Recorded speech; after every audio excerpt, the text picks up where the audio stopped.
ఒక రాజు ఒక సన్యాసికి బంగారు కత్తెరను బహుమతిగా ఇవ్వబోగా వద్దని ఒక సూదిని ఇవ్వమని కోరాడట. మిత్రమా, ప్రయత్నం చేసి ఓడిపో, కాని ప్రయత్నం చేయడంలో మాత్రం ఓడిపోకు.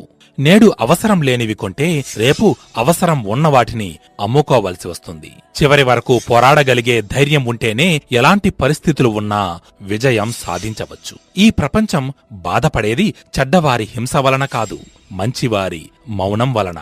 నా విజయాలను బట్టి నన్ను అంచనా వేయకండి. నేను ఎన్నిసార్లు పడిపోయాను, మళ్లీ తిరిగి ఎన్నిసార్లు లేచాను అన్నదానిని బట్టి అంచనా వెయ్యండి అంటారు నెల్సన్ మండేలా.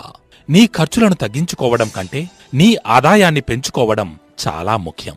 నీ కలలను తగ్గించుకోవడం కంటే నీ స్ఫూర్తిని పెంచుకోవడం చాలా ముఖ్యం అంటారు రాబర్ట్ కియోసాకి. కుదిరితే పరిగెత్తు, లేకపోతే నడువు, అదీ చేతకాకపోతే పాకుతూ పో, అంతేగాని ఒకే చోట అలా కదలకుండా ఉండిపోకు అంటారు శ్రీశ్రీ. తప్పులు లెక్కబెట్టేవారు చాలామంది ఉంటారు. వారందరిలోనూ తప్పులుంటాయి, కాని వారి తప్పులు వారు తెలుసుకోలేరు అంటారు యోగి వేమన. రోజూ జుట్టుని సరిచేసుకున్నట్టే హృదయాన్ని కూడా సరిచేసుకోవడం అలవాటు చేసుకోవాలి అంటారు చెగువెరా. సమయాన్ని వృధా చేసుకోవడమంటే నిన్ను నువ్వు దోపిడీ చేసుకున్నట్టే అంటాడు గౌతమ బుద్ధుడు. మన తప్పులు ఎత్తి చూపేవాళ్లు కూడా మనకు చాలా అవసరం. మన అభివృద్ధికి నిజంగా తోడ్పడేది వారే అంటారు బిల్ గేట్స్. చేతిలో డబ్బు ఉంటే నిన్ను నువ్వు మర్చిపోతావు, కాని చేతిలో డబ్బు లేకపోతే ఈ ప్రపంచం నిన్ను మర్చిపోతుంది అంటారు ఆయనే.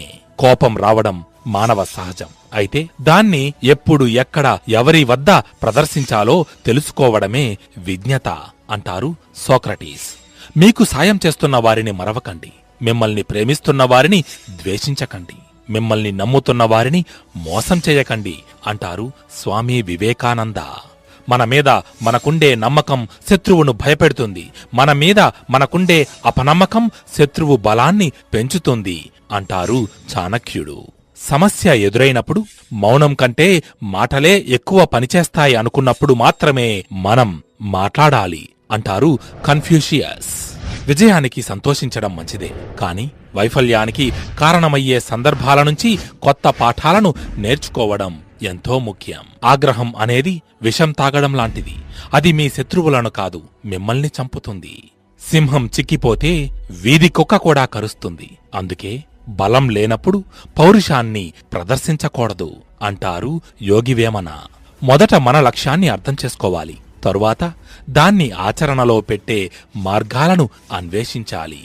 నీ కష్టాన్ని